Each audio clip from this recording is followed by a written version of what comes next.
Be glorified.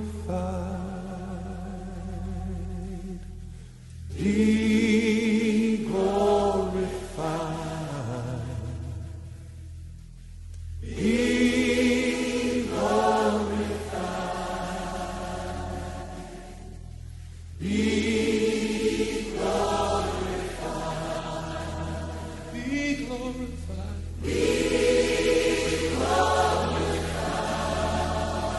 In our hearts, Lord. Be glorified. As we worship you tonight. Be glorified. Be glorified. Be glorified. In the heavens. Be glorified in the heavens. And in the earth. Be glorified.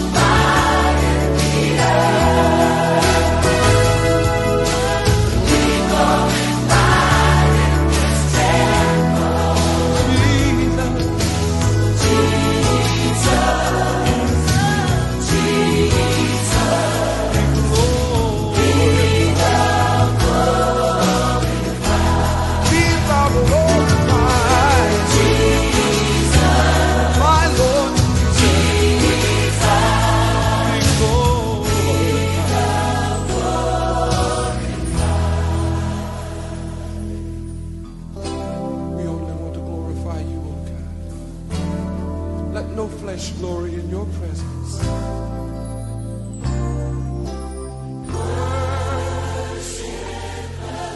Bonsoir à tout le monde encore. Que la grâce et la paix vous soient. Vous voyez comment vous ouvrez la porte là, vous voyez comment le vent entre. Vous avez vu ça? Non, laissez un peu comme ça. Non, mais ne faites pas quand même cette femme qui est derrière. Ouvrez un peu comme ça, bien. Vous allez voir que ce sera bien plus bon. Les enfants, asseyez-vous. Vous voulez de l'eau, restez super, on va vous donner l'eau. On va commencer, on va recommencer. Il est 15h30, donc on va commencer. Je continue la question ici.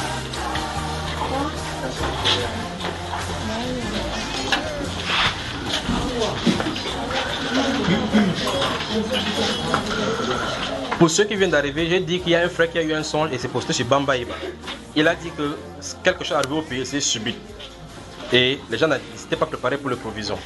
Et il a dit que les gens venaient à la maison chez moi. J'ai dit ici que je rejette ça au nom de Jésus. Pas ce qui va arriver. Je rejette ce que vous venez faire chez moi au nom de Jésus. Donc si vous n'êtes pas préparé, si ça commence, ne parlez même pas. En tout cas, il va éteindre tous les numéros. Donc préparez-vous. Ok. Là, quelqu'un dit que c'est grâce, c'est grâce. Il y a une question à poser à Frère Junior. Toutes les questions sortent de la Bamba Iba. C'est qu'on vous connaît. Allez, on peut commencer. Inclinez la tête, prions, frère. Tendre Père, nous te remercions pour cette autre session. Nous te remercions, Dieu de gloire, parce que merci pour ce que tu nous as dit et ce que tu nous as montré dans la première session concernant la nature de tes enfants.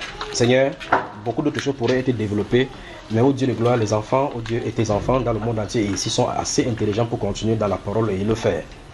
Seigneur, tu veux nous conduire encore dans une autre direction. Nous prions et nous soumettons nos cœurs entre tes mains afin que tu nous y conduises au nom du Seigneur Jésus-Christ. Amen. Nous allons continuer, d'accord? Donc dans la première partie, nous avons vu en quoi consiste ou bien la nature. Cette distance-là, ce n'est pas bien pour toi. L'enfant de Dieu, on a vu clairement maintenant. Donc il n'y aura plus d'ambiguïté dans votre esprit à quel moment on est enfant de Dieu. Ce n'est pas la nature qui a changé, c'est notre état. C'est-à-dire que notre relation, ce qui crée obstacle, c'est ça qui a été enlevé. D'accord? Pour qu'on retourne à la maison, un peu comme le fils prodigue qui retourne chez son père. Il ne retourne pas là-bas pour devenir son enfant.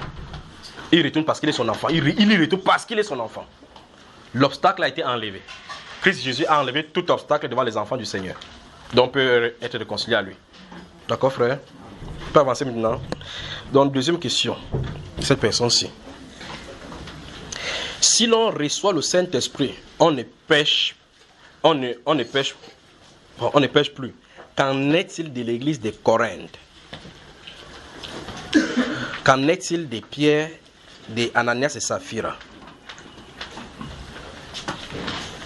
Donc, la personne se dit, si l'on reçoit le Saint-Esprit, on ne pêche plus. Qu'en est-il de l'église de Corinthe, des pierres d'Ananias et de Saphira?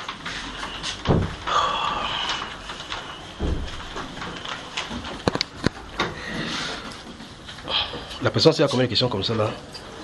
Bon, en tout cas, autant de questions. Vous voyez, n'est-ce pas? On va les traiter totalement.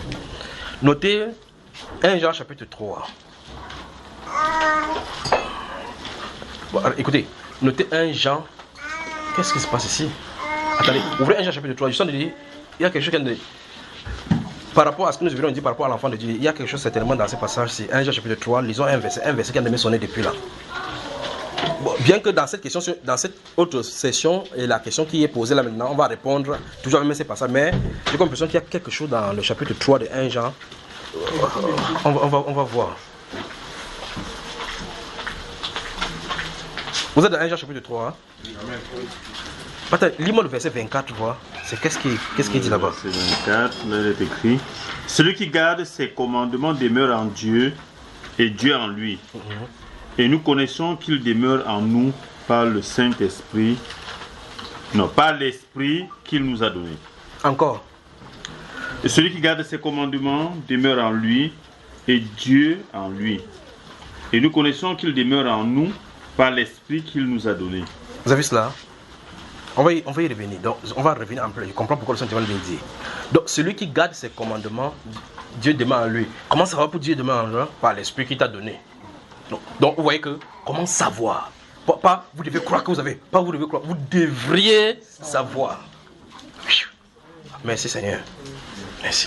Alors maintenant, donc, comme nous sommes dans 1 Jean 3, notez, laissez restons dans 1 Jean 3 et répondons à la question de cette sœur-ci. Je comprends pourquoi ça me précède à l'intérieur là. Qu'on lit ceci. Maintenant, cette personne se pose la question, ça c'est la deuxième de ces questions.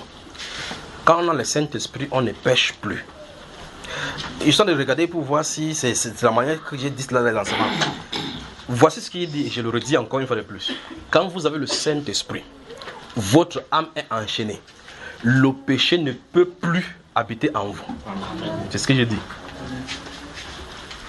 Notons Romains chapitre 6. Romains chapitre 6. On va y arriver. Et puis on va lire quelque chose maintenant. Romains le chapitre 6. Aïe. Notez cela. Romains chapitre 6. 1 Jean chapitre 2 et chapitre 3.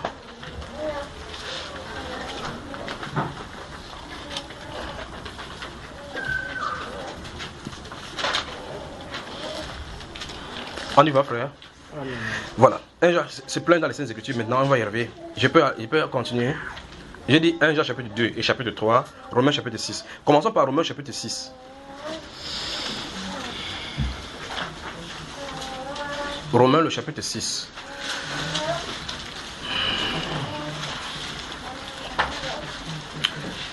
Prenons les versets 11 à 15. Romains 6, 11 à 15. Ainsi vous-même, regardez-vous comme morts au péché et comme vivants pour Dieu en Jésus-Christ. Vous entendez ce que la façon dont Saint-Esprit dit?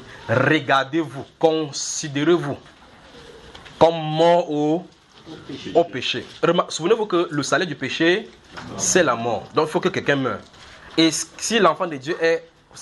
Le problème, c'est la connaissance, tout simplement. Si l'enfant de Dieu a cette connaissance, c'est... Regardez. Nous sommes au chapitre 6. Dans le chapitre 7, et qu'on a dit, j'ai déjà dit ça ici dans les différentes articulations de cet enseignement-ci, j'avais expliqué la demeure du péché dans le corps humain. Et c'est pour ça que Christ Jésus est venu, pour les affranchir, pour enlever cela à l'intérieur. Parce que tant qu'il demeure à l'intérieur, il habite à l'intérieur de nous, nous sommes sous la loi. Vous suivez, n'est-ce pas? Quand le Seigneur délivre une âme du péché, il a payé le prix du péché. Mais les gens continuent toujours à pécher. Mais le salaire de cela a été déjà payé. Donc ça veut dire que personne n'ira plus en enfer à cause du péché. Mais à cause du refus du sacrifice du Seigneur Jésus. Amen. Si vous ne croyez pas que je suis, vous mourrez dans vos péchés. Parce qu'en réalité maintenant, fondamentalement, tous sont non coupables. Amen. En vertu du péché. Parce que le prix a été payé. Parce que le salaire du péché, c'est la mort. La personne, ok, il y a les prostituées. Christ a payé pour qui? Pour tout le monde. Parce que si tu es prostitué, c'est pas le jour que tu dis Seigneur, pardonne-moi, qui pas mourir pour toi. Il était mort pour toi. Quand tu acceptes, ça s'applique sur toi. Amen. La brebis a été tuée, a été égorgée, le sang est là. Les autres est là, prêt à être mis sur les lenteurs de porte. On vient sur sa porte. Le destructeur va passer sur toi. Le destructeur va passer sur toi. Il doit appliquer le sang sur toi. C'est le sang qui va protéger. Fous-moi le camp. On traverse. Le destructeur va passer sur toi. Mais on met. Moi je crois. On met. la maison est protégée par le sang de Jésus. Amen. La personne qui a rejeté le sang de Jésus, le destructeur vient chez lui. Pas qu'il n'a pas reçu la nouvelle. Le destructeur cherche quelqu'un qui est hors du sang. Vous voyez ça, frère? Donc quelqu'un ne parle pas à cause de la fornication. Quelqu'un ne parle pas à cause de mensonge, ni à cause de quoi? Mais à cause de l'incrédulité au sacrifice de Christ Jésus. Parce que fondamentalement, tous les péchés, parce que la Bible déclare dans 1 Jean, enfin dans Philippiens que nous avons lu, enfin, dans Éphésiens que nous avons lu la dernière fois, que Dieu avait un dessein en lui-même de réconcilier les choses qui sont dans les cieux et sur la terre et de réunir tout en Christ pour que ça soit réconcilié. La Bible déclare que Christ a traversé les cieux même avec son propre sang. Donc ça veut dire que le nettoyage a été fait même jusqu'au ciel. Donc fondamentalement, ce n'est pas à cause du péché que les gens vont en enfer. C'est pour ça qu'il veut dire chaque fois qu'en réalité, comme vous venez de le voir pour le corps des enfants, ce qu'il peut dire, ça peut sembler bizarre. Vous voyez ça, n'est-ce pas? Parce qu'en réalité, si vous regardez bien les Saintes Écritures, vous remarquez, vous posez la question. Ok, supposons qu'un homme qui vit avec une femme, avec la femme de tout bien, une femme prend le mari de quelqu'un. Il dit, ah, c'est pas bien ce que tu fais, elle se sépare. Bon, frère, elle se sépare. Elle est sauvée. Donc, ce n'est pas la vie avec le mari de truc qui est le problème, en réalité. C'est la non-connaissance du sacrifice de Christ. Vous voyez cela, n'est-ce pas? C'est la non-connaissance du sacrifice de Christ. Et la conséquence de cette non-connaissance fait donc qu'elle vit comme ça. C'est la conséquence donc de son ignorance avec qu'il n'y a pas de relation avec Jésus. C'est ça qui fait qu'elle vit comme ça. Donc, en réalité, au lieu de traiter le problème dans sa source, on a de traiter le superficiel. Ah, non, j'ai arrêté de forniquer, je ne fornique plus. Tu as arrêté. Ok. Es-tu sauvé? Là est la question. Vous voyez le problème, n'est-ce pas? Ah non, je ne fume plus. Ok. Es-tu sauvé?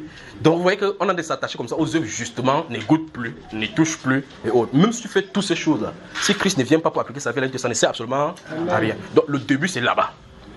Donc, quand Christ applique son sang, maintenant, il dit que maintenant que vous êtes des enfants de lumière, conduisez-vous donc, qu'il n'y ait plus de telles choses dans votre vie. Amen. Donc, d'abord, la vie d'abord, puis le dépouillement. Pas le dépouillement avant, puis la vie.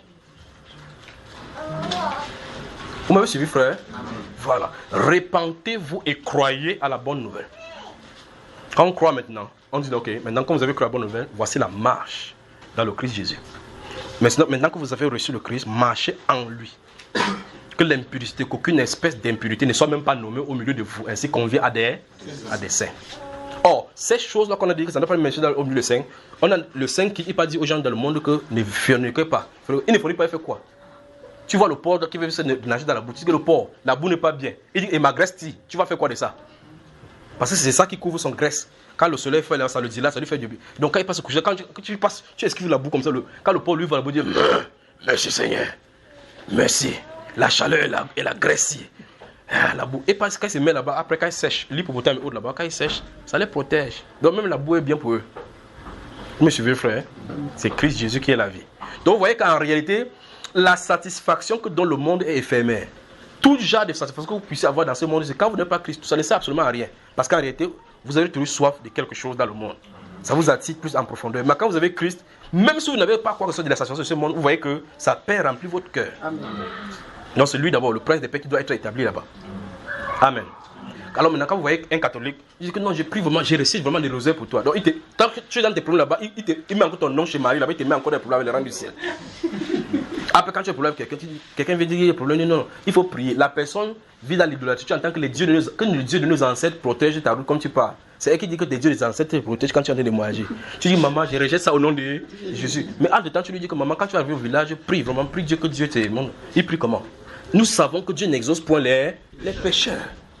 Donc la seule prière qu'il peut faire, c'est se repentir. C'est-à-dire repentir pour enlever l'obstacle qu'il peut faire maintenant, qu'il puisse maintenant être avec Christ maintenant, au travers, maintenant pour arriver sur Dieu. Vous voyez que vous ne devez pas craindre à dire la vérité aux gens, à vos parents, à vos gens, que si tu continues sur cette voie-ci, c'est la voie qui va te mener à la perdition. Non, dans cette maison aussi, vous savez très bien qu'on vous a pris seulement dans la maison. Tu parles comme ça, le lendemain tu dors dehors. Pour ne pas dormir dehors, tu dis, oh, ils sont catholiques, moi ça me fait quoi? Vous voyez là, n'est-ce pas? Point quelqu'un. Dis, sois un témoin de vérité. Sois un témoin de vérité. Tu as mis à table que prions. On commence à faire comme ça là. Tu fermes les yeux, tu dis, Seigneur, je ne vois pas, je ne vois pas. Tu as vu. Alors, vous dites la vérité. C'est cette vérité qui va persécuter des deux dans une, 5 dans une maison, 3 contre 2, 2 contre 3. Vous pensez qu'est-ce qui a créé le conflit là? C'est Jésus. Ah, Jésus, on ne prie pas comme ça. Tu veux juger qui? Pourquoi tu ne juges? Vous êtes toujours là pour juger notre église. Mais pourtant, tu as de parler de Jésus. La persécution commence. Pas vrai, frère? Amen. Quand ça ne va pas, on dit que je vais voir ton pasteur. Ne veuillez pas me chercher. C'est pas moi qui ai écrit ça dans la Bible, d'accord? Voilà. Et en plus, je ne vous ai pas appelé ici. Donc ne venez pas nous créer des problèmes. Laissez ma part comme ça. Amen.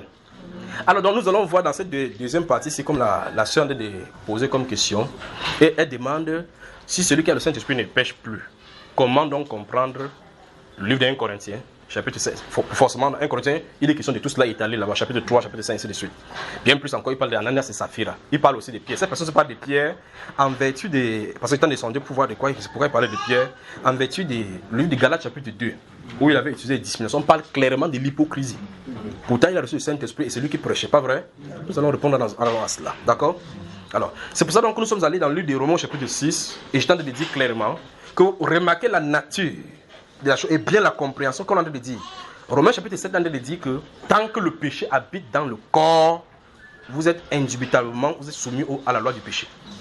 Quand il est hors du corps, le corps ne meurt pas parce qu'il est en acquittance avec ses convoitises dans le monde. Ça veut dire que tant qu'on est sur dans la chair, nous sommes constamment tentés. On dit que Jésus lui-même a été tenté sans faillir en rien. Lui qui n'a même jamais goûté le péché, il est tenté. À combien faisons nous? La Bible déclare donc qu'il connaît donc la faiblesse, il connaît ce à quoi nous sommes faits. C'est pourquoi il peut venir en aide à tous ceux qui sont là-bas. D'accord? Donc, écoutez-moi très attentivement maintenant. C'est donc pour cela qu'il va falloir qu'on réponde à cela maintenant méthodiquement. Donc la question c'est en réalité, est-ce que quelqu'un qui a le Saint-Esprit peut pécher? La réponse est clairement oui. Si vous dites non, il y a un problème. Mais la différence c'est que la façon dont il commet le péché n'est pas la même façon comme quelqu'un qui n'a pas le Saint-Esprit ou bien qui n'a pas été délivré du péché commet le péché. Parce que l'un commet le péché n'ayant pas la force là-dessus pour s'arrêter. L'autre qui a le Saint-Esprit a l'antidote.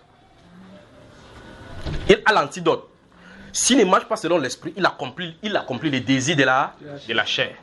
Vous comprenez? J'ai dit donc marcher selon l'esprit. Vous ne comprenez pas. Tu ne peux pas marcher selon l'esprit sans l'avoir.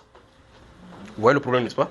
Donc pour commencer à marcher selon l'esprit, il faut l'avoir à l'intérieur de toi, comme on a lu dans 1 Jean chapitre 3, verset 24 ici.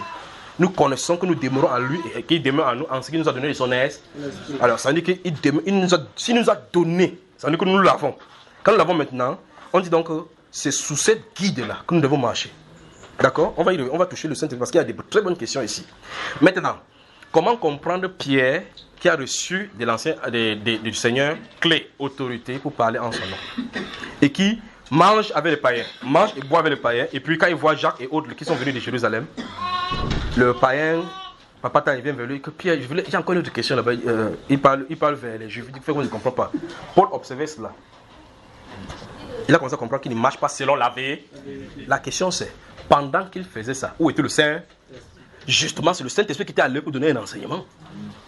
Justement, c'est le Saint-Esprit qui était à l'œuvre pour donner un an. C'est pour cela donc il dit, ce qu'il commet comme péché, et ce que l'Église de Corinthe commet comme péché, ce sont des lettres écrites du modèle de vie des chrétiens. Mais ce n'est pas le standard là-bas. Le standard, c'est pas ça. Le standard, c'est... Notez 1 Thessaloniciens. Il me semble vraiment bien.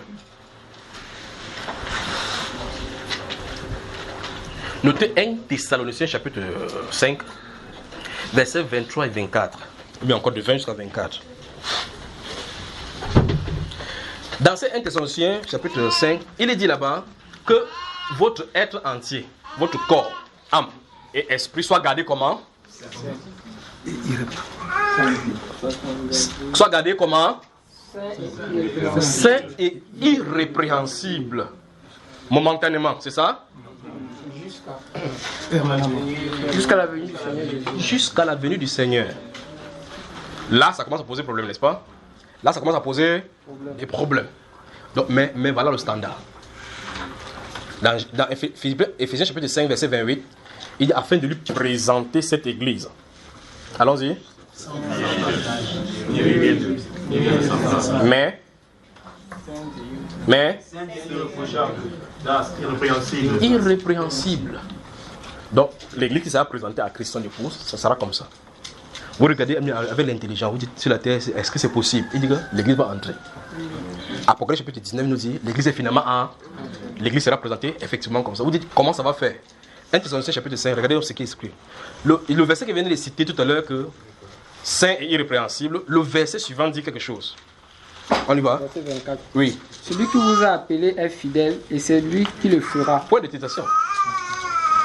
C'est merveilleux seulement. C'est lui qui vous a appelé. Bon, qui vous a appelé? Alors, qui est censé faire? Donc le standard c'est lui, il sait où il nous amène. Avant de dire aux Juifs, venez, on part en Égypte, en Israël, comme ça, à Canaan, il connaissait qu'il y avait les Anakiens, les enfants d'Anak là-bas. Mais il faisait comme ça, non? Viens, on part. Arrivé ici, les gars ont dit que, hey, j'ai un pressentiment, un sixième, ça me dit que je fais là-bas. Et donc, choisissez parmi vous. Dieu peut leur montrer l'image de ce qui se trouve là-bas. Il peut leur dire clairement ce qui est là-bas. Mais il dit choisissez parmi vous 12 espions pour aller voir ce pays. C'est Dieu qui est ici. Il connaît ce qui est dans le pays. Il connaît les gens qui sont là-bas. Depuis des années, il a promis ce pays. Arrivé là-bas, il dit allez, vous pouvez voir ce qui se passe dans le pays. Qu'est-ce qu'il a en train de faire une fois de plus? Nous trouvons maintenant en même position entre Jean, Pierre, Jacques à Jérusalem. C'est le problème de l'hypocrisie. Nous nous trouvons maintenant à Kades Barnea. Et Dieu demande là plus tard d'aller amener les trucs. Il ne peut pas leur dire directement qu'il y a les enfants d'Anak là-bas, préparés pour aller les combattre. Non, il y a des mauvais grands parmi eux, il doit les séparer. Parce qu'on marche avec lui par la foi. Et non par la vue. Il veut leur apprendre cela. Alors il dit, envoyez les espions, allez observer. Il observe. Il rentre. 12 partent, il prend le fruit. Merde! C'est vraiment le petit où le lait et le thym de ici. Quelqu'un dit, c'est pas seulement ça mon ami. On a vu là-bas les enfants d'Anak. Non. Donc, il faut que Dieu s'était trompé peut-être, c'est un autre pays voisin. Mais c'est là-bas, frère. Il voulait voir si ils peuvent avoir confiance en l'invisible plutôt que sur le visible. Et regardez l'ennemi. Nous étions à leur pied comme les sauterelles. Imaginez quand vous voyez, quand vous marchez, vous pitez des fourmis sans vous rendre compte. Et regardez la proportion et l'échelle. Donc les enfants d'Anak marchaient comme ça, les Juifs passaient au milieu, entre les pieds, ils ne voyaient pas. Ils pouvaient mettre les pieds dessus, comme ça, les piétines. Donc comment tu vas commencer à combattre ce peuple avec le bâton, avec le demandement? Ça ne marche pas.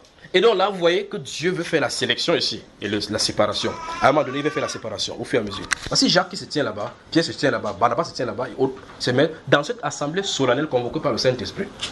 Dieu veut leur faire montrer maintenant que la réconciliation du monde n'a rien à voir de façon spécifique avec les Juifs, mais les oracles leur ont été transmis pour être la lumière pour le monde.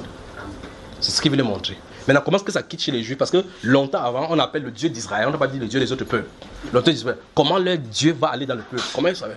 Maintenant, l'apôtre Paul vient en disant, je te louerai parmi les nations. Quand vous entendez, je te louerai parmi les nations, comment on va faire pour le louer là-bas? Comment on va l'envoyer parmi là-bas? Le verset qui chantait la version commence à avoir des sens pour eux. Mais ça, il faut leur la révélation. C'est un mystère, dit-il dans le livre d'Éphésiens chapitre 1. Il dit que c'est que les païens sont co-héritiers. Entrent par la même façon en Christ. Donc, les enfants d'Abraham se trouvent aussi chez les païens. Vous voyez cela? Mais comment ils viennent? Par la réconciliation. En Christ Jésus. Vous voyez ça, frère? C'est-à-dire, dans Romains chapitre 9, il dit, c'est-à-dire que ce ne sont pas les enfants qui sont nés d'Abraham de la chair qui sont les enfants de la promesse. Ce sont les enfants selon la promesse. Ce que en Abraham sera suscité une postérité. C'est de ça dont on parle. Les gens qui sont venus par la sémence parler. Pas parce ceux qui sont nés. Ceux qui sont nés, tout à l'heure on a vu clairement qu'ils ont confronté, ils ont dit, vous voulez un peu le diable. Ils sont nés clairement d'Abraham. Si on regarde les généalogies, ils sont d'Abraham. Mais ils ont quand même pour père le diable. Vous avez moi?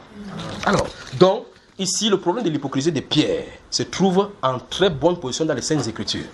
Si on continue, le problème de Anna et Saphira se trouve encore en très bonne dans les Écritures. Ici, il y a l'hypocrisie, il y a la dissimulation, là-bas, il y a le mensonge. Dans 1 Corinthiens, il y a les jalousies, les querelles, les animosités, des sectes, des partis pris, ainsi de suite, ainsi de suite. Mais je dis ici, le Saint-Esprit nous montre ces choses-là, que ces choses, comme vous venez de le lire dans Éphésiens chapitre 5 tout à l'heure, il dit que marcher comme des enfants de lumière.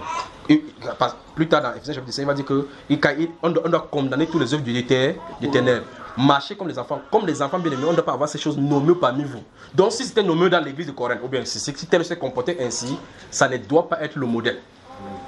Regardez, si vous lisez le livre de Néhémie, le livre d'Esdras, principalement Néhémie, quand Néhémie va réunir les Juifs à Jérusalem pour demander la sanctification et le pardon du peuple devant le Seigneur parce qu'ils ont pris les femmes du peuple étranger, ils vont dire que n'est-ce pas en cela que Salomon a péché? Pas vrai, frère? Il a dit que c'est ça qui a Salomon a péché. Donc, en Salomon, on voit, et là, il veut rebâtir le temple de Salomon. Mais le fait du temple de Salomon, c'est l'obéissance. Mais pour la mauvaise vie qu'il a menée, on ne doit pas imiter ça. Ils sont allés dire, le standard n'est pas la mauvaise vie. Le standard n'est pas les mauvaises graines dans l'église. Le standard, c'est ce que nous venons de lire. Il vient de citer dans Éphésiens chapitre 5, verset 28 jusqu'à 30. 1 Thessaloniciens chapitre 5, verset 24 et 23 et 24. Et 1 Thessaloniciens chapitre 4, verset 3 à 8. Ce que Dieu veut, c'est que Dieu veut. Voilà sa volonté exprimée. C'est votre sanctification. C'est que vous abstenez de l'impudicité, vous abstenez. Mais on voyait ça dans l'église. J'y arrive là maintenant. Maintenant, souvenez-vous de ceci. Vous avez mon frère? Amen. Lorsque vous suivez le Seigneur de cette façon-ci, vous devez voir qu'à un moment donné, le carrefour, il va arriver à un carrefour où vous devrez vous abandonner totalement et dépendre du Saint-Esprit. Si vous ne dépendez pas du Saint-Esprit et vous ne dépendez pas de votre pensée pour vous défendre, à cet instant-là, vous allez commencer à accomplir de votre propre désir. Le Seigneur dit, il s'abandonne au Père. Vous voyez cela? Il est comme le Père dit, c'est ce qu'il dit. C'est ce qu'il va faire le Père, le Père fait qu'il fait. Quand vous abandonnez comme ça toute votre faculté au Seigneur, c'est lui qui nous garde. Comme on l'a dit ici, votre être, votre âme, votre esprit. Bon, votre corps, ça nous dépasse même déjà. N'en parlons pas maintenant de votre âme et votre esprit, qu'on ne connaît même pas où ça se trouve. Le point de poursuit chaque soit pas vrai. Comment donc tu vas faire au monde pour garder cela? Il donne la chose. C'est lui qui vous a appelé. C'est lui qui vous a appelé. Et dans un autre passage de l'Écriture, il dit quoi? Celui qui a commencé cette bonne œuvre en vous la rendra parfaite, l'achèvera. Donc Dieu ne commence pas un truc pour le laisser quelque part.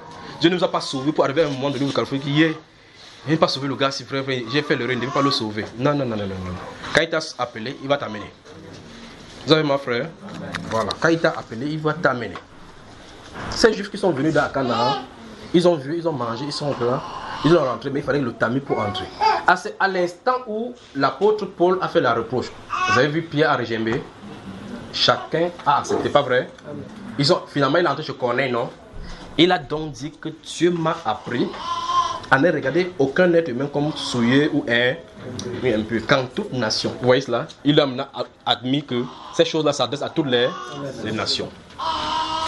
Il a signalé sa venue au fils d'Israël en leur annonçant. Vous savez comment il a envoyé Jésus qui allait délivrer en leur. Quand il prononçait le discours, bam, le Saint-Esprit est venu sur les gens. Voilà Pierre qui était initialement en train de. Et remarquez bien, pour montrer que ce n'est pas seulement l'affaire de Pierre. Tu peux sortir, frère. Voilà, c'est le problème d'argent. C'est le problème d'argent. Comme Pierre n'est pas seul dans ce cas-là, remarquez bien pour montrer que c'est une pensée qui n'est pas inhérente seulement à Pierre l'apôtre. Quand il a fini chez Corneille, lui-même est monté dans Actes chapitre 11, on lui a fait des reproches, n'est-ce pas? Les gens qui étaient à Jérusalem justement, parce qu'ils connaissaient la pensée des Juifs. Et c'est normal qu'ils pensent comme ça, parce que Dieu avait mis clairement le ségrégationnisme entre les Juifs et le peuple autre. C'est Dieu qui avait interdit cela, d'accord?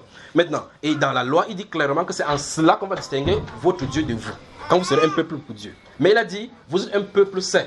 Vous serez saints parce que je suis. Dieu a parlé de la sanctification depuis l'Ancien Testament. Donc le standard c'est la sanctification. Maintenant, à Pierre donc, quand Pierre finit de passer chez Corneille, ayant compris l'enseignement de Dieu, il fallait maintenant que les autres aussi puissent admettre cet enseignement, nonobstant la culture et la tradition d'antan que Dieu avait établi parmi les Juifs lui-même. Il est rentré à Jérusalem, on lui a fait des reproches. On dit, tu es entré chez les païens et tu as mangé avec. Écoutez bien, je de vous là vous montrer clairement. Quand on commet un péché et que le Saint-Esprit est en nous, comment le Saint-Esprit nous discipline. Vous voyez cela? À chaque fois dans les Saintes Écritures, vous devez voir cela. Quand quelqu'un a commis un péché et qu'il est avec le Saint-Esprit, soit le Saint-Esprit le tue comme il a tué le cas d'Ananias, soit il le fait avec la correction et la personne entend la correction. Pierre n'a pas dit ni à Paul pour dire tu es un comme ça, moi il marchait le Seigneur. Hein. Il m'a donné la clé face à face. Toi tu as vu dans une vision. Tu es même sûr que c'est même lui qui a parlé de la vision. Si c'est nous aujourd'hui, on va dire que ça n'est pas vrai. Mais quand il a entendu ça, il n'a pas régimbé nulle part. Il n'a pas régimbé nulle part. Ici encore dans Actes chapitre 11, quand on lui a dit, tu es entré chez les Juifs et tu as mangé avec eux, la Bible dit là, il s'est mis à leur expliquer de manière suivie, donc de façon détaillée, ce qui s'était passé. Il dit, j'étais à Joppé, j'étais sur le toit, et telle chose s'est passée. Quand je suis allé chez eux, je me suis mis à parler, le Saint-Esprit descendu sur eux, comme sur nous au commencement. Quand ils ont dit, donc le Seigneur, Dieu a donc accepté que les païens aussi entrent aussi chez eux, comme nous sommes ensemble, et glorifiaient. Donc à cet instant, les gens ont compris que leur pensée n'était pas volonté de Dieu. Donc ça veut dire, la pensée de Dieu maintenant c'est que l'évangile va chez les païens. Mais, s'ils avaient entendu encore, se rappelant de ce que Jésus avait dit, parce que Pierre dit, quand c'est descendu sur eux, quand il était dans l'assemblée là-bas, il se souvint de ces paroles de l'Écriture. Quand le Seigneur a dit, Jean a baptisé d'eau, mais vous, dans peu de jours, vous avez baptisé de sel. Donc voici la même chose qui s'arrive sur eux, c'est sur nous. Donc ça veut dire que ces gens-ci ne sont plus les Juifs, ils sont maintenant dans le corps de Christ. Vous avez moi? Et par conséquent, vous voyez clairement que si l'homme ne laisse pas le Saint-Esprit faire, il va mettre les traditions. Mais ces traditions ne sont pas le standard. Le standard, il faut regarder le standard de Dieu. Là, c'est Dieu qui corrige. D'accord. Donc 1 Corinthiens chapitre 5 n'est pas le standard, encore que là-bas on leur reproche des choses. Ananias et Saphira, c'est un acte, parce qu'avec cet acte-là, la crainte s'est emparée de tout. Dieu voulait signaler que l'église de Dieu est sainte, on ne doit pas mentir au Saint-Esprit. Vous avez remarqué, c'est au Saint-Esprit que vous avez menti, bam, il tue seulement. Lui ne blague pas. Vous avez suivi, frère? Alors donc, lorsque Pierre a fait ces choses-là, la correction a été amenée, il a compris du temps, parce qu'il y avait la compréhension des Juifs en voulant mélanger avec le Nouveau Testament. Celui qui avait la loi de le Nouveau Testament est venu mettre la loi de l'Ancien Testament qui était à lui KO. Et il a compris. Et dans Actes chapitre 15, quand les mêmes problèmes de loi sont encore posés, c'est lui qui s'est levé. Quand il s'est levé, Pierre était là, Paul était là, Jean était là, Jacques était là, apôtre Barnabas, tout était assis. Il s'est levé au milieu d'eux. Il dit que vous savez que parmi vous d'appui, Dieu m'a choisi que par ma voix, les païens entendissent la voix. La prédication pour la première fois. Tout le monde s'est resté assis. Personne n'a rejeté ça. Personne n'a contesté ça. Il a parlé ce qu'il a parlé, il a juste assis. Quand il s'est assis, l'assemblée a délibéré, c'était terminé. Vous voyez que quand le Saint-Esprit conduit la chose, il n'y a pas de discussion, non pas vrai? C'était ainsi. Alors, le standard n'est pas la fornication dans l'église, le standard n'est pas le mensonge, le standard c'est la sainteté. Parce que Dieu est saint. Ça veut dire que quelqu'un ne peut pas dire que non, j'ai fait le péché sexuel parce que mon pasteur fait. Le pasteur n'est pas la référence de la sainteté, n'est pas le standard. Le standard c'est les saintes écritures. D'accord? Comme les gens disent par exemple que je ne vais plus dans les églises parce que les églises montent dessus. Ne prends plus l'avion parce que l'avion tue les gens. Mais les voitures tuent les. N'utilise plus l'argent parce qu'il y a les faux monnaies dehors. D'accord? Ne bois plus le fôlerie parce que ça donne aussi les fièvres jaunes. D'accord, frère? Ne cherche pas à te marier parce que les femmes tuent les hommes dehors. Pas vrai? Les femmes sont méchantes ici dehors. Pas vrai, frère? Vous voyez que vous pouvez vous en sortir avec ça devant Dieu. D'accord? Alors, parce que les saintes écritures ne mentent pas. La référence, si quelqu'un te frustre par rapport à la marche de Dieu, reste en acquittance, dans ligne tirée avec la sainte écriture. Tu ne peux pas bouger. Mais si tu dis que non, c'est à cause de lui que je ne parle plus à l'église. La Bible n'a pas invité nulle part que tu parles à l'église, mais que tu sois réconcilié à Christ. Vous avez moi, maintenant que vous avez reçu Christ, marchez en lui. Il n'a pas dit maintenant que vous avez reçu Christ, allez à l'église. Il n'a pas dit maintenant que vous avez reçu Christ, payez votre dîme. Maintenant que vous avez reçu Christ, marchez en. Et nous savons que nous demeurons en lui. Et qu'il demeure en nous parce qu'il nous a donné son esprit. De la référence au Saint-Esprit. Amen. Quoi, c'est bon, n'est-ce pas? Notez le livre de 2. Oui, mon cher. Je voulais revenir encore à la première question avec une autre question. Parle que les gens entendent là-bas. J'aimerais revenir à la première question. Donc, quand tu parles le plus fort possible, c'est seulement savoir. J'aimerais revenir à la première question. Oui. Sachant qu'on a répondu ça, j'aimerais revenir à cela avec Romains 11. Oui. Lorsqu'il parle, il parle d'Olivier Franc et Olivier Sauvage. Du fait que. Il parle des païens là-bas et des juifs. Oui. D'accord, le Olivier Franc. Mais la nature de l'essence se trouve dans l'olivier. L'essence se trouve dans l'olivier, pas en l'olivier lui-même. D'accord? Parce que dans le. Si tu mets ça avec Romains chapitre 9, que j'ai cité tout à l'heure là, que ce ne sont pas les enfants de la chair, qui sont les enfants des cieux. Tu vas remarquer que dans la lignée physique d'Abraham, il y a ses enfants dedans. Dans la lignée qui ne sont pas physiques, il y a aussi ses enfants. Et c'est de la lignée physique qui ne sont pas physiques qu'on a dit qu'on a venu graffer physiquement. Parce qu'on n'a pas assez la bénédiction spirituelle, parce que le salut vient des Juifs. D'accord, mon cher? Donc Abraham est le père d'une grande multitude, en ce sens que en Israël, tous ceux qui descendent d'Israël sont sortis de lui. Maintenant, les chrétiens qui sont là-bas aussi descendent aussi de lui, en vertu du fait que la promesse lui a donné qu'en toi sera une postérité. Donc Christ est venu au travers de lui, et comme Christ a engendré les gens dans le monde, c'est au travers d'Abraham. D'accord? Donc l'olivier franc et sauvage, ce n'est pas la forme qui est le problème, c'est l'essence qui se trouve à l'intérieur. Tu m'as bien suivi là? Oui, mon cher. Moi, je reviens sur Jean chapitre 20, verset 17. Moi, je ne comprends pas. Il y a une chose que moi, je ne comprends pas. Jésus, oui, son Père, c'est Dieu, en premier lieu. Oui. Et c'est le Père des autres en second lieu. Quels autres? Parce que quand je lis, moi, ça me trouve. Non, je dis que quand tu dis les autres là, c'est qui? Les enfants de Dieu. Comme toi, par exemple. Oui. Oui. Jésus, c'est son Père en premier lieu. Oui. Et c'est le Père des autres. Aussi. En deuxième lieu. Oui. Là, je ne comprends pas. Hébreu chapitre 2. Ouvre Hébreu. Il ne comprend pas qu'en deuxième lieu, c'est ceci. Point quelqu'un dit Jésus est ton frère. C'est le premier-né de la famille. Le frère dit ah ouais. C'est le premier-né, d'accord? Ouvre quand même Hébreu. Il ne me dit pas que oh, ouvre.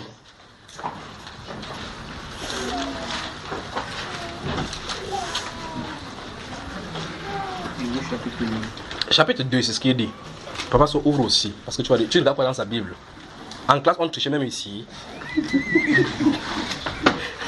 Vous savez que quand on fait le devoir, quand on met le devoir par réflexe, tu regardes seulement ton voisin. Tu vois, celui qui écrit toujours longtemps, c'est pas. Pour vous dire que c'est vrai. Hein.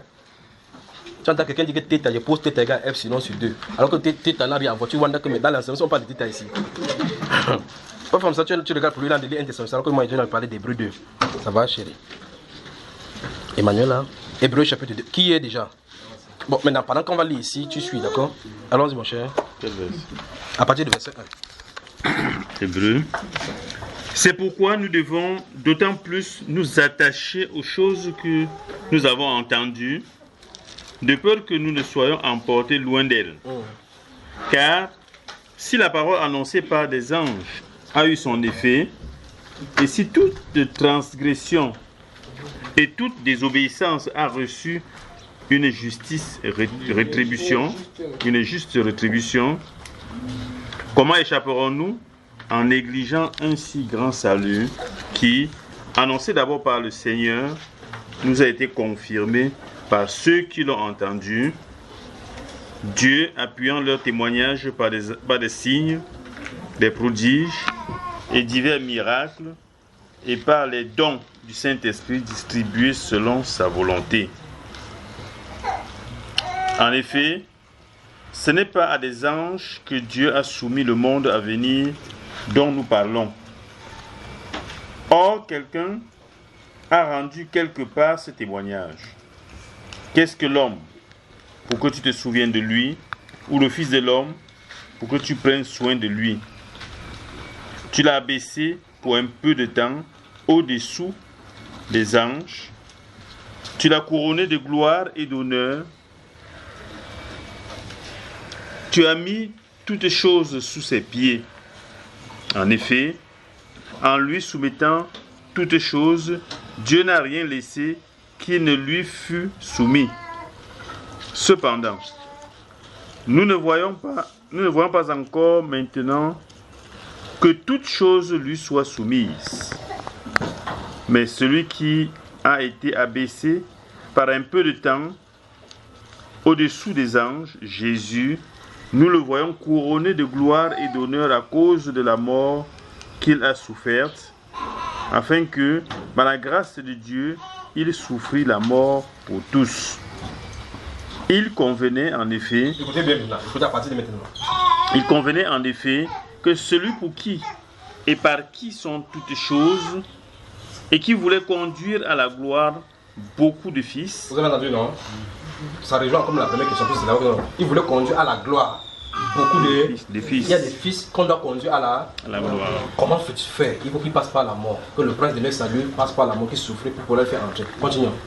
Il éleva à la perfection par les souffrances le prince de leur salut. Oui. Car celui qui sanctifie et ceux qui sont sanctifiés sont tous issus d'un seul. Qui sanctifie? Jésus. Qui sont ceux qui sont sanctifiés? On dit qu'ils sont tous issus d'un seul. Mais c'est quand même terrible, je ne peux pas comprendre cela. Donc on ne peut pas venir là-dedans, vous devez être issus de là. Celui qui sanctifie et ceux qui sont sanctifiés. Il y a quelqu'un qui sanctifie. Christ n'a pas besoin de la sanctification. C'est lui qui sanctifie. D'accord? C'est lui qui baptise du Saint-Esprit. Parce qu'il n'a pas de péché. On dit que lui et ceux pour qui il applique ces choses, la sanctification, sont issus d'un seul. Donc si vous n'êtes pas issus de là, ouais, notre chose. Tout à l'heure quand on parlait de cela, je voulais donner Hébreu 2, mais pas. C'est parce que vous y êtes revenu là-dessus. Donc ceux qui sont sanctifiés et celui qui sanctifie sont issus d'un seul. Donc ils ont une même paternité. C'est pour ça qu'on parle que nous sommes héritiers avec Dieu et co-héritiers avec. Dans Apocalypse chapitre 3, il dit celui qui vaincra, ça sera sur mon trône comme j'ai vaincu aussi, assis sur le trône avec mon Père. Père, je veux que, je vous ai donné ça ici aujourd'hui, Jean 17, que je veux que là où je suis, ceux que tu m'as donné le monde soient aussi avec moi, afin qu'ils voient la gloire que j'avais auprès de toi. D'accord? Continue, c'est pas fini là. Donc, on était au verset 11. Le verset 11 dit: Car celui qui sanctifie et ceux qui sont sanctifiés sont tous issus d'un seul. On a compris là, n'est-ce pas? Dans notre origine, c'est divine. On a seulement été pervertis par les ténèbres. La réconciliation vient pour que ces prévêtisseurs des ténèbres qui rentrent dans la case départ. D'accord? Continuons. C'est pourquoi... Écoutez bien, c'est connaissant ces choses. La chose c'est pourquoi, quand on est issu d'un seul, c'est pourquoi... Il n'a pas honte de les appeler frères. Stop. Qui n'a pas honte de les appeler frères? Salut, quelqu'un dit que bonjour mon frère en Christ. Dis bonjour ma soeur en Christ. Jésus est notre frère. D'accord? Et c'est pour ça qu'il n'est pas honteux. Oh, quand vous lisez les psaumes que mon grand frère va citer ici maintenant, il dit que lorsqu'il dit, mais voilà, j'ai été célébré parmi les nations, ou bien au milieu de l'assemblée, ou bien, mais voici avec les enfants que Dieu m'a donnés. Tu vois cela? Il dit qu'il n'a pas honte de les appeler frères. Donc, le fait qu'ils soient saints, et qu'ils soient indiscutablement saints, et qu'ils sanctifient les gens, il ne le fuit pas parce qu'ils ont eu à participer au péché. Il n'a pas honte de nous. Il nous comprend. Il sait pourquoi nous sommes faits. Quand il nous a sanctifiés, il nous présente sans tache ni ride, identique au Seigneur Jésus. Nous savons que nous sommes maintenant enfants de Dieu, mais ce que nous sommes, ce que nous serons n'a pas encore été quoi? Manifesté. Donc en réalité, on est l'enfant de Dieu, mais la nature là maintenant. Attendez, le Saint-Esprit vient, vous allez voir la chose. Regardez, il dit que celui qui sanctifie et ceux qui sont sanctifiés sont issus tous d'un seul. C'est pourquoi il n'a pas honte de les appeler frères lorsqu'il dit j'annoncerai ton nom à mes frères. Stop. Et dans Jean chapitre 17, on voit clairement, j'ai fait connaître ton nom aux gens du milieu, ils étaient à toi et tu me les as donnés. J'aime la parole, vous ne pouvez pas savoir, j'aime la parole. Il dit que j'annoncerai ton nom. Mais qu'est-ce que, si on n'est pas encore là-bas, c'est un autre problème là. Quel est ce nom que Jésus-Christ fait connaître à ses enfants? Quel est ce nom? Je vais dire que, est-ce que tu connais le nom de Dieu, le nom de Jéhovah? Donc Jésus est venu dire que, Pierre, le nom de Dieu c'est Jéhovah. Hein. C'est ce que Jésus a quitté la tête. Le ciel pour venir faire là, frère. Pour quelqu'un dit ancien témoin de Jéhovah, quittez là-bas. Réveillez-vous. Je suis sur la tour pour garder. Alors qu'ils sont sur la tour, ils sont en train de dormir. Que le vrai nom de Dieu c'est Jéhovah. Non, c'est ça que Jésus est venu faire. Que le vrai nom. Ils ne comprennent pas ce que Jésus est en train de dire. Que la prophétie biblique dit qu'il va annoncer son nom à ses frères. Bon, y a-t-il un verset où Jésus a dit que voici le nom du Père? Bon, ça veut dire que le nom qu'il a dit parler n'est pas l'appellation. C'est-à-dire qu'on dit que Yahweh ou bien Yeshua ou bien ceci. C'est pas ça notre question. D'accord? Il va révéler la nature. On a dit, ok, le Père, donc finalement, c'est qu'il dit, nous, on va voir. Et mais, tu le cherches où? Depuis que je suis avec vous, on n'a pas connu. Quelqu'un dit la révélation du Père. La révélation du Père. Donc, c'est normal. On peut se mettre sur les antennes, on m'insulte, mais moi, je ne fais absolument rien. Cette révélation, ce n'est pas donné pour tout le monde. À ceux-là, même les disciples ont dit que par exemple, tonton Jésus dit ça aux gens, ils disent non, c'est pas pour eux, c'est pour eux. Si on donne la révélation pour eux, ils vont savoir les tuer. Si on leur donne comme ça la révélation, il est vrai, il est le cri, il tombe évanoui, il meurt. Donc mieux, il ne comprend pas, ça concasse son cerveau. Il l'insulte, ça ne fait absolument. Parce que si tu m'insultes et qu'ils disent ce qui est vrai, ça ne changera rien. D'accord? Jésus est Dieu. D'accord? Donc il dit ici, quand il dit dans les Saintes Écritures, ça il a cité le psaume, il dit que j'annoncerai ton nom parmi mes frères. Le nom de Christ n'est pas révélé à n'importe qui. C'est parmi ses frères le connaissent. Or, il dit parmi mes frères, il n'a pas honte de les appeler frères. Lui et ceux qui sont appelés sont issus d'un seul. Donc Jésus est notre grand frère. La Bible dit donc qu'il est le premier-né de toute la création. Demain je vais dire que premier-né de toute la création, oui. Il dit donc Jéhovah Dieu a créé d'abord Jésus et puis il a dit Jésus crée le reste. Point quelqu'un dit que le témoin ne passe plus chez vous. Oh, ici on a de parler de la nouvelle création. Il est le premier né de la création. Quand un témoin va parler, ça lui pose la question, il dit ok, il n'est pas seulement le premier né de la création, il est le premier né d'entre les morts. Bon. Il était d'abord mort et puis il a envoyé ce gens aussi maintenant de mourir. Le débat était arrêté là, d'abord parce qu'il ne comprend pas ce qu'il veut dire premier né d'entre les morts. Parce qu'elle a vu premier né de toute la création. Il parle que c'est la création du monde dont on est de parler. La nouvelle créature. C'est pourquoi il n'a pas honte de les appeler ses frères. Et encore, c'est pas fini là. Je te célébrerai au milieu de l'assemblée. Donc l'assemblée de ses frères. Pas n'importe quelle assemblée, ne le célèbre pas n'importe où. Je te célébrerai au milieu de l'assemblée. Voici le Saint-Esprit qui a de parler de la relation entre Jésus et ses frères. Donc quand tu dis, la personne que tu dis, Seigneur Jésus, c'est ton grand frère. Vous imaginez que vous allez au tribunal de Ndokoti et que là, quelqu'un va vous condamner, que c'est ton grand frère qui est le juge, frère. Que c'est ton grand frère qui est le juge. Tu dis que waouh. Quand il vient, Pendant que vous êtes dans la banque d'accusation, il dit Angela, Angela, dès qu'il y a des gens qui me dérangent vraiment ici dehors, il dit ah bon, oui, il dit que ok, le jugement finit tout à l'heure. Quand tu peux t'asseoir là-bas, on dit toi prends la parole. Il dit non, monsieur le tribunal, il demande pardon. Parce que celui-ci ne peut pas condamner son frère. Vous voyez? Qui condamnera les élus de Dieu? Christ est mort. Comme il est mort, bien plus il est ressuscité. Est-ce que la tribulation peut nous éloigner de son amour? Non. La mort, la famine, la persécution, le loyer, le manque de mariage, le manque de visa, qui peut nous éloigner de l'amour de Dieu? En toutes ces choses, nous ne sommes plus que... Ça, c'est la Bible qui le dit. D'accord? Ça, c'est la Bible est vraie. Mais dans la réalité, chacun rentre à la maison. C'est quand il y a pas de tabouka, tu vas dire que Seigneur, j'ai le maquereau, la tête de maquereau. Dis que même si tu as la tête de Mbunga. Dis que même sur la tête de Mbunga. La Bible est vraie. Voilà. Donc, vous voyez que la victoire que Christ nous a donnée est authentique et vraie. Mais on n'a pas encore la révélation de ces choses. Maintenant, on dit la création tout entière attend la manifestation de cela, des fils de Dieu.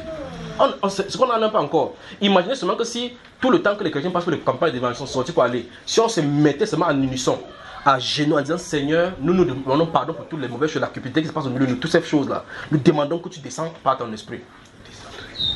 Frère, les gens les bavardaient plus n'importe quoi sur les chrétiens. Mais attends quand même, on va expérimenter dans ce siècle. Dieu va effrayer la terre. Oui, Dieu va effrayer la terre. Donc attendez quand les gens qui se moquent de nous, les chrétiens, quand ça vous dépasse, vous allez à l'église. Quand ça vous dépasse, vous allez à l'église parce qu'on ne peut pas chercher les foirés comme ça. Vous savez, il y a des choses là qu'il faut qu'on fait. Vous avez dit, avançons. Donc, le Saint-Esprit a établi un standard de la sainteté. Le Saint-Esprit a établi un standard des enfants de Dieu. Ces enfants, il les connaît, il vient pour les chercher. Il met la robe sur eux pour qu'ils rentrent à la maison. Bon, Jésus donc et ses enfants sont le même Père, d'accord? Il a dit, je m'en vais vers le Père qui est mon Père et le vôtre. Donc il a dit à Marie et Martha, nous sommes le même Père. Il va lui dire qu'il ne craint pas. Le Père, on part, je les attends à la maison. C'est le premier-né de la famille, d'accord? C'est le premier-né de la famille. Amen. Oui. Oui, pose-le. Bon, dans Tite, je vois la grâce. Dans Matthieu, je vois le talent. Oui. Dans le monde, je vois le don. Oui. Les trois là signifient quoi? Bonne question. Il ne faut pas confondre justement entre le charisme et le don. Charisme. Les gens ont le talent naturel que Dieu a donné à chaque personne pour se nourrir, par exemple. À d'autres, ils lui donnent le don, à d'autres, ils donnent le talent pour faire telle chose. Regardez bien le mot qu'ils sont utilisés. C'est-à-dire que tu peux être talentueux. Il y a des gens que quand ils commencent à tourner le béton, ils tournent ça avec amour. Les autres, quand ils font les artistes, ils font ces choses. D'autres, ils font le tableau. Moi, tu me donnes quelque chose que je dessine. Je ne peux pas dessiner. C'est que le nez de quelqu'un va se tordre. Mais tu vois, quelqu'un, il prend le pain, il dessine en parlant. Il peut fermer ses yeux, il fait en voyant que l'image est sortie au tableau. C'est à l'intérieur de lui. Bien que ce soit coordonné par l'esprit. Maintenant, pour ce qui est du don spirituel qui concerne la grâce, ça doit venir par le Saint-Esprit. D'accord? Donc tu vois donc, clairement que quelqu'un peut être talentueux dans le monde sans être gouverné par Dieu. Parce que c'est naturel, une loi qu'il a donnée, tu mangeras la sueur de ton front. Donc en faisant ces choses, tu es fort dans tel domaine, l'autre est fait dans tel domaine.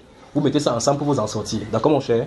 Donc ne confonds pas talent, don et les grâces. Les grâces sont non méritées. Les talents, on les a ça inhabite, ça c'est en français ou en anglais. Bon, ça habite en nous, d'accord? Nous sommes nés avec cela. Il y a des gens maintenant ils essaient de développer. Il y a des détecteurs de génie. Ils voient un enfant, ils disent, celui-ci il sera bon en fait des choses. On le canalise, d'accord? Mais le Saint-Esprit maintenant, la différence entre ça et le Saint-Esprit, c'est que quand le Saint-Esprit vient en toi, l'habilité là, personne ne lui apprend cela. Il te donne les capacités donc que tu n'avais pas encore. Tu vois cela? Comme par exemple les prophéties. Tu peux naître, tu ne sais pas comment prophétiser, ce que c'est les prophéties. Quand il vient sur toi, tu vas avec quelqu'un qui commence à lui dire des choses. Sans que ça vienne de ton intelligence. D'accord? Comme un frère qui m'a appelé de la Côte d'Ivoire, il ne donne pas son nom. Il m'appelle, il me dit, frère Junior, c'est grave. Peut-être je suis posé, qu'est-ce qui ne va pas chez moi? Il dit, c'est quoi mon frère? Il dit que mais voici l'autre jour, je suis couché dans le lit avec ma femme. Je suis couché dans mon lit avec ma femme. L'enfant est sur son lit de l'autre côté là-bas. Dans mon esprit, je suis en train de vouloir lui dire, lève-toi pour aller puis il parle dans une langue comme le russe. Écoutez bien. Son épouse est à côté. Il parle dans une langue qui est comme le russe. Il n'a jamais entendu il n'a jamais pas.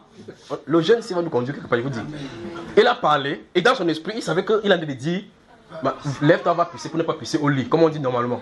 Mais ça fait entendre une autre langue. Et Wanda, c'est le mot que mon mari, qu'est-ce qu'il prend? Le plus curieux, c'est que la fille, elle s'est levée, elle est pisser. Moi, nous posons la question. Qu'est-ce qui se passe d'abord? Je viens de parler des dons et talents. Tu vois que lui n'est pas conscient même qu'il a parlé un langage. Celui qui est à l'extérieur a entendu un style de langage qu'il a pas. La personne à qui il était en train de s'adresser a compris. Tu demandes qu'est-ce que j'ai entendu. J'ai entendu qu'il m'avait pissé. Mais lui n'a pas dit que va pisser. Il a dit oui, qui tombe, tu tout, que tout. Elle a entendu oui, qui tombe, que. Mais quand elle a entendu, que va pisser. Elle s'est levée, elle s'est pissée. Ça, la femme et donc la mère de l'enfant reste comme ça, il entend. Il voit là-bas, va pisser. Il dit mais lève-toi. Tu dis quoi? Il dit qu'il va pisser. C'est pas ce que tu as dit. Mais j'ai dit quoi? Il dit qu'il t'est prêté, que tu. Comment vous pouvez expliquer ça, frère? Vous avez lu Actes chapitre 2. Donc tu vois que lui n'a pas appris ces langues-là. Mais il parle. Mais le problème c'est que la personne qui l'a fait parler là-bas, sans son intellect, parce qu'il n'est pas conscient qu'il a parlé, il avait l'interprétation dans son esprit de ce qu'il a dit parce que c'est ce qu'il voulait dire. L'enfant a entendu exactement ce qu'il voulait dire. Donc la personne qui a parlé au travers de lui a interprété là-bas. Le Saint-Esprit arrive. Oui, mon enfant là, qui ne va pas encore la terre là. Dieu merci, il n'est pas là. On va dire que Ézéchiel, il dit mais papa l'année dernière tu t'es passé Ézéchiel, maintenant il est venu te dépasser. Il dit moi il n'avance plus. C'est lui il ne faut que grandir. Donc le don est différent du carré. Le don du Saint-Esprit vient avec le Saint-Esprit. Donc quand le Saint-Esprit est déposé là-bas, il te donne le don comme cela. C'est pour ça que quand quelqu'un me dit que je peux décider de parler en langue, ça me pose ce problème. Que je décide, je parle en langue. C'est comme si tu peux dire que tu vas décider. Tu vas prier pour un malade, il va être guéri. Tu vas décider, tu vas prophétiser. Ce n'est pas nous, notre volonté qui pousse le Saint-Esprit à faire. C'est lui qui le fait selon sa volonté. Donc si quelqu'un dit que j'ai décidé maintenant, il prie en langue. Parce que quand les chrétiens, quand ils ont le danger, on leur avait peur. Le raccourci, c'est rip. Tu fermes les yeux, quand tu finis, le lion dit que tu as fini. Je disais qu'il était mangé ce matin. Tu vas comprendre que le parler en langue ne fait pas que je contre le lion. Vous me suivez? Oh, maintenant, si tu dis que je peux parler en langue, ça veut dire que tu peux prophétiser comme tu veux. Donc tu as le pouvoir de le faire. Or, ceci n'est pas le pouvoir. Il ne peut pas décider de guérir quelqu'un. Donc le Saint-Esprit vient sur toi, mais il t'utilise à sa guise. Vous me suivez, n'est-ce pas? Quand le Seigneur Jésus dit, il dit que de la même façon que je vois le Père faire, je le fais. Donc ça veut dire que Dieu révèle que guérir telle personne, il guérit. Fait telle chose, il fait. Vous voyez, fait telle chose, il fait. Il vient au milieu des gens sont en multitude, en grand nombre. Ceux-là, il ne guérit pas. Mais si vous lisez le commencement de son évangile dans Matthieu, on dit que tous les malades qui venaient à lui guérissaient. Vous me suivez là, frère? Il dit que tous étaient guéris, tous étaient délivrés. Les gens, chapitre 5, on dit qu'il entrait, il y avait une malade, les malades en grand. Il va guérir une seule. Donc, ça dit dans cette période, s'il voulait guérir tout le monde, délivrer tout là-bas, il guérit une seule personne. C'est pour qui c'est dans ses destinées. Bon, ça veut dire que dans tout le ministère de Jésus, il ne guérissait pas tout. Il ne chassait pas tous les dés. Voilà. Alors maintenant, quand on n'a pas compris ces choses, on commence à mélanger les talents avec le don. Dieu donne le don avec le chant à quelqu'un, il dit non, ça c'est le don du Saint-Esprit. Il n'y a pas le don du Saint-Esprit dans le chant. D'accord? Mais le Saint-Esprit peut prendre ton esprit pour que tu chantes les sons célestes.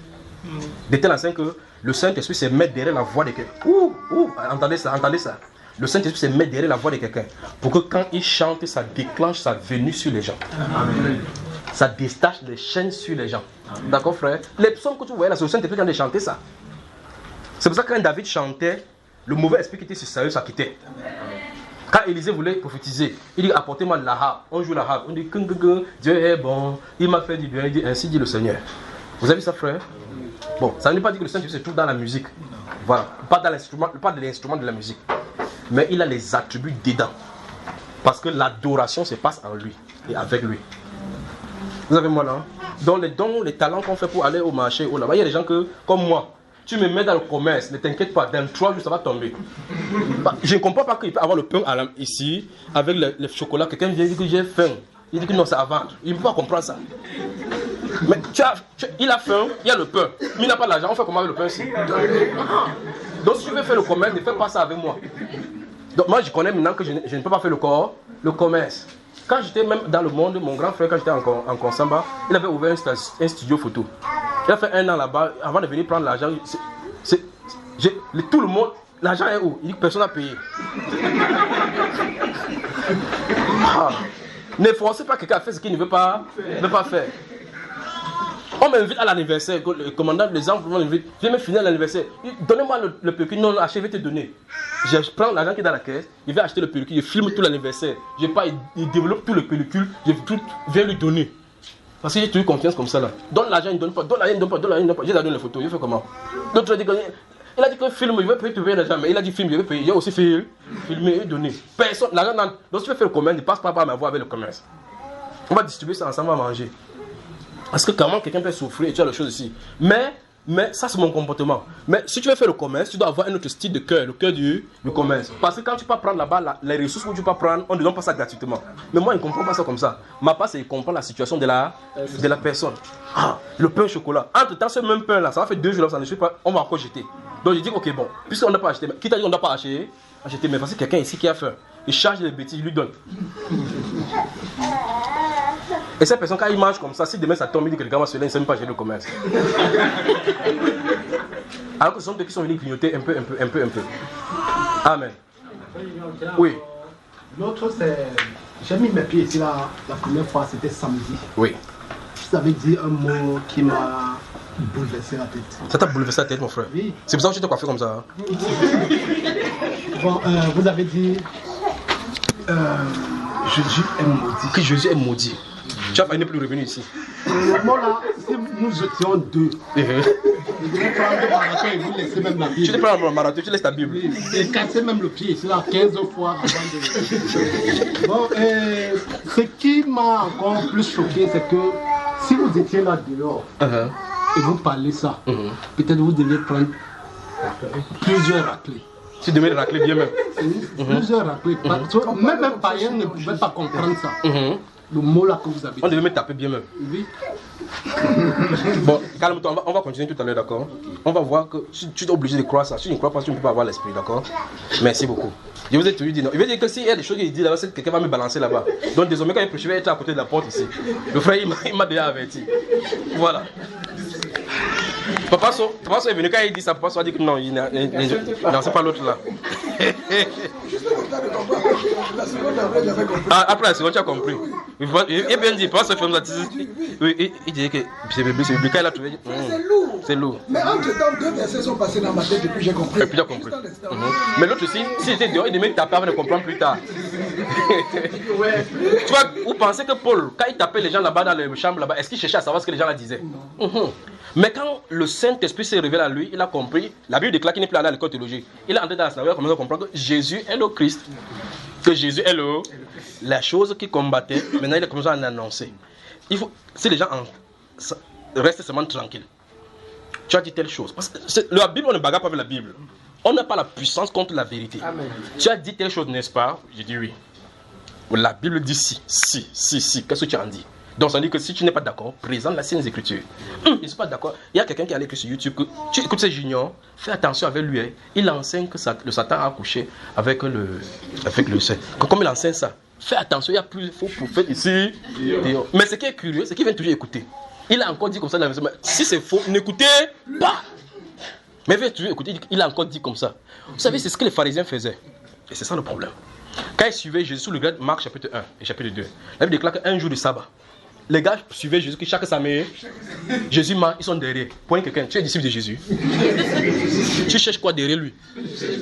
Tu entends, n'est-ce pas? Si tu n'es pas disciple de Jésus, ne suis pas ce que l'on doit faire là-bas. Ils marchent, ils sont derrière lui. Pierre a faim, il casse un peu le maïs. Il dit aïe, aïe, aïe, aïe, aïe, aïe. Le gars, t'es disciple.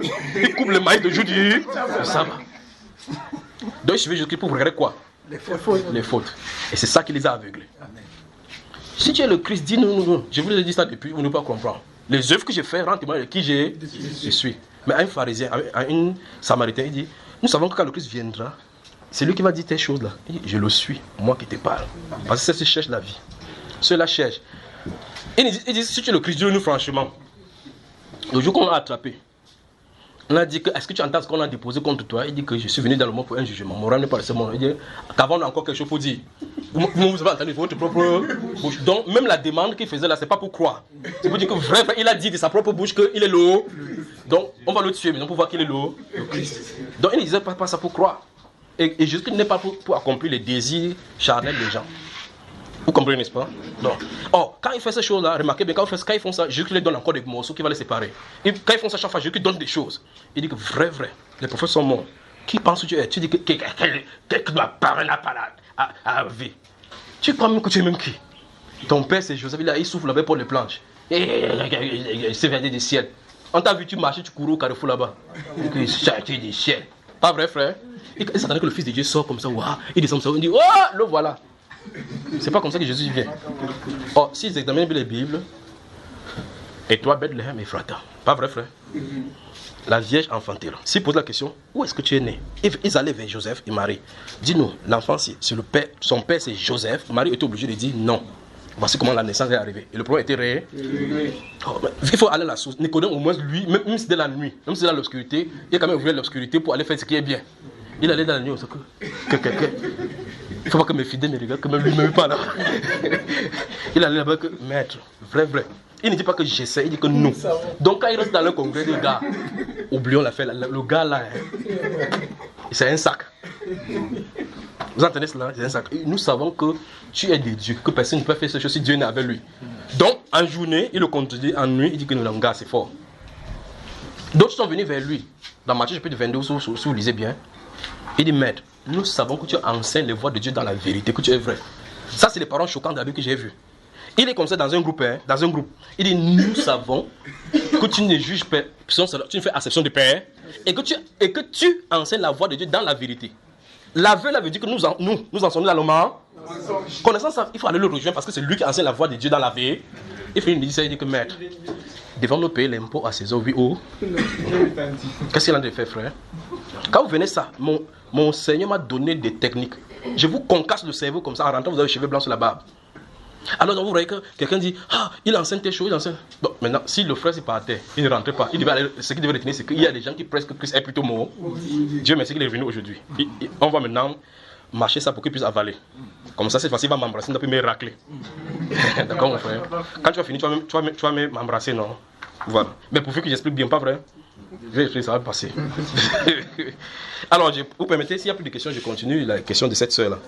Je n'ai pas encore commencé avec l'enseignement. Je suis avec les questions. Voilà, c'est devant vous. Voilà les questions.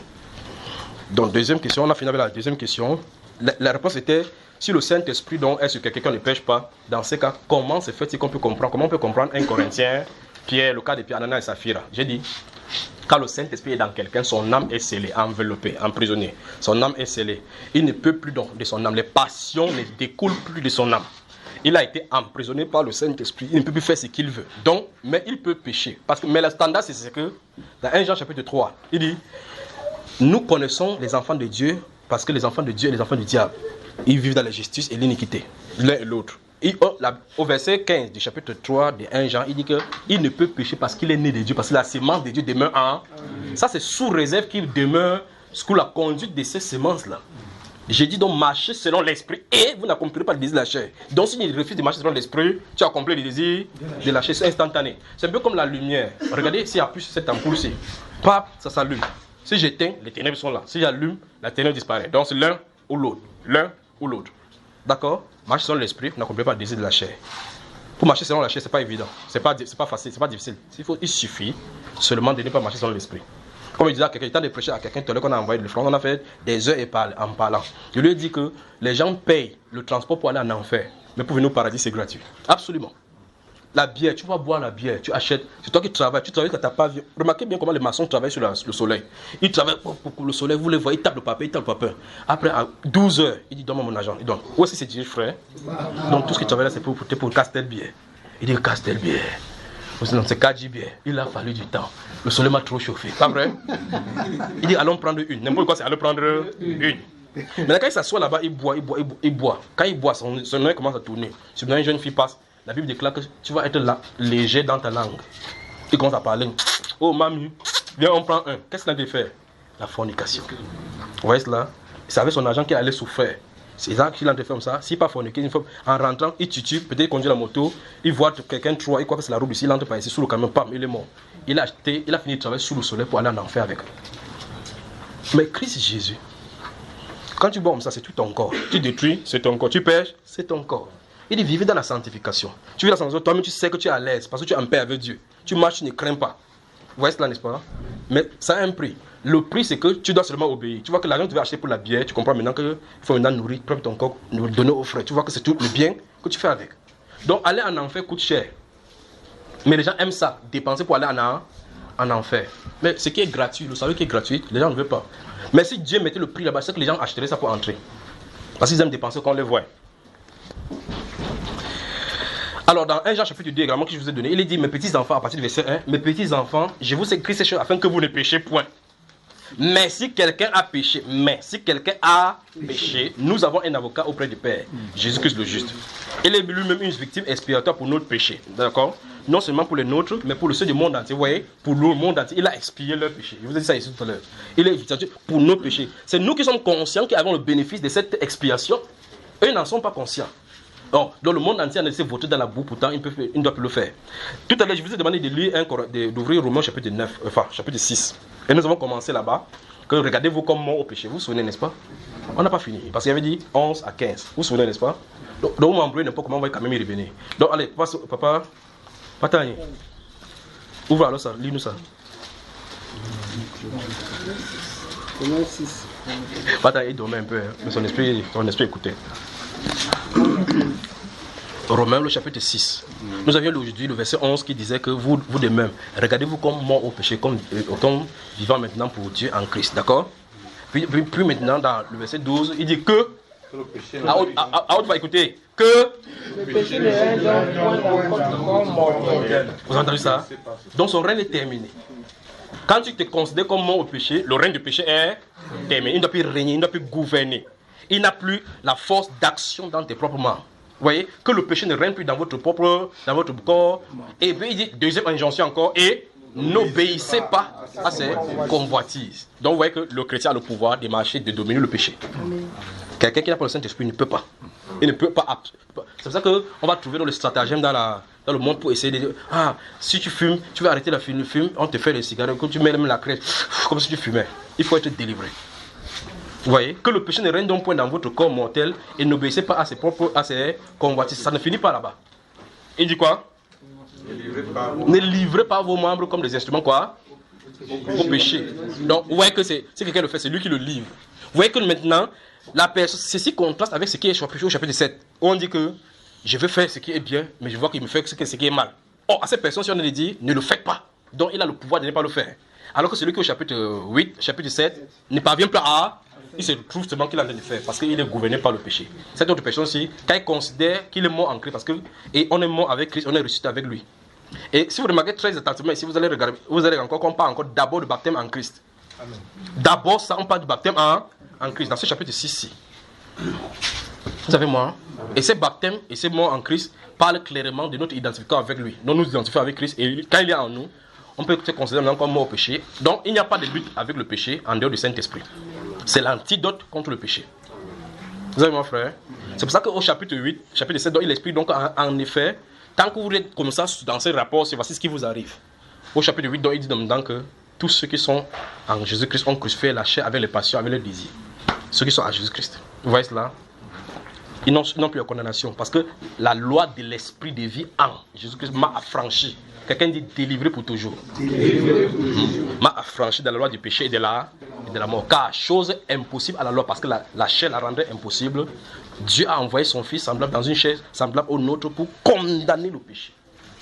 Amen. Vous savez ce que Christ a fait pour nous, frères? C'est au-delà des supplications pour le mariage, au-delà des supplications pour le bien-être terrestre. On devait lui donner des remerciements, des cantiques, des actions de grâce jour après jour pour cela. Parce que les gens sont remplis d'un bon point des choses terrestres, mais le péché. J'ai vu dans une vidéo là-bas, les gens à l'Assemblée nationale dans un pays, le député allait regarder un film pornographique. Le président, j'ai vu une autre vidéo là-bas, c'est la présidente d'un pays qu'on couchait en filmant comme ça, la présidente du pays. Donc vous voyez clairement que tu peux être président de n'importe quoi, le péché, il s'en fout de toi. Parce que le péché pas de l'être humain, il s'en fout de ton titre de président ou quoi que ce soit. De la même façon, quand le Saint-Esprit vient sur toi, grand ou petit, tu es n'importe gros ou n'importe quoi, si le Saint-Esprit est là, le péché n'a plus sa place. On dit donc que ne livrez pas nos membres, c'est nous qui pouvons livrer nos membres au péché. Maintenant, il dit maintenant, livrez-vous vous-même à Christ. Donc, comme les instruments de justice, et il dit clairement ici, il met l'emphase maintenant que, en de temps, quand vous étiez d'abord dans le monde, vous étiez esclave, vous les livrez en cours, maintenant livrez-le à Christ. Cette chose se passe, mais avant ça, il y a en Christ le Saint-Esprit d'abord entre en action. D'accord? Que le Seigneur vous bénisse. Je continue ou bien on prend une pause encore 5 minutes. Vous pouvez encore le une pause. Et puis on revient. Troisième question.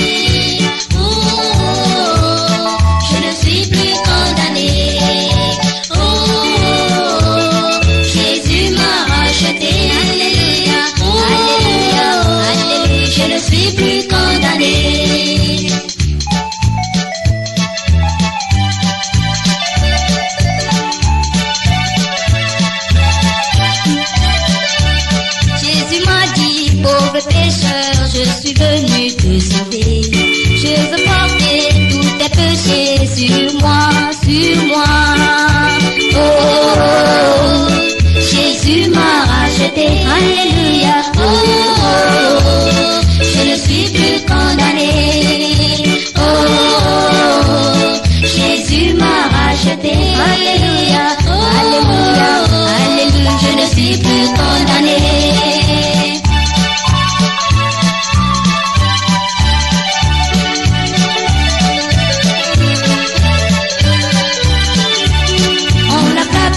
On l'a brisé, on s'est moqué de Jésus. Pourtant c'est lui qui accepta la croix pour moi. Oh, Jésus m'a racheté. Oh, je ne suis plus condamné. Oh, Jésus m'a racheté. Oh, alléluia, je ne suis plus condamné.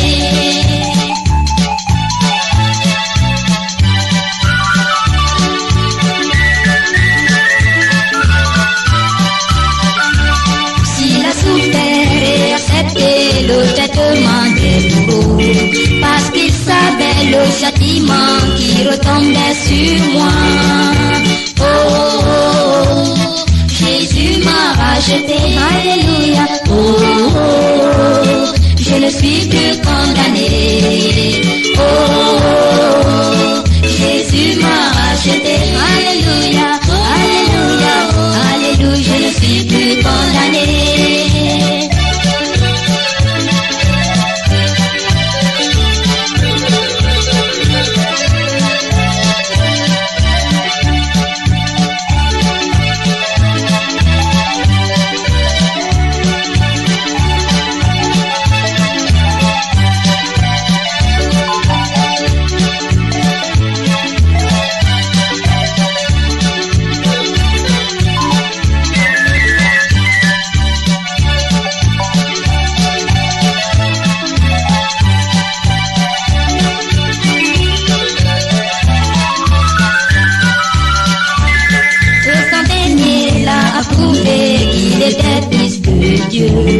Devant la forte autorité des soldats romains.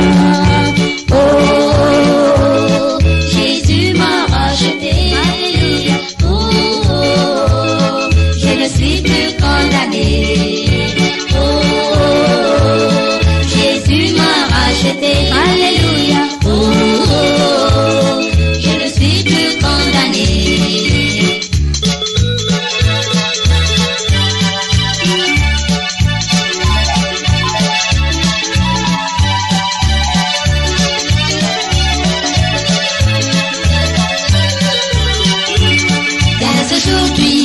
À jamais je serai pour mon roi.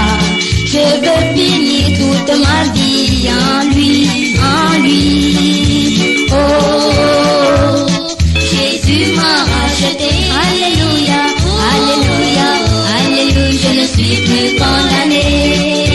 Oh, Jésus m'a racheté, alléluia. Oh,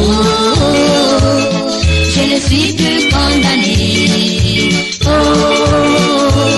Jésus m'a racheté, alléluia, alléluia, alléluia, je ne suis plus condamné.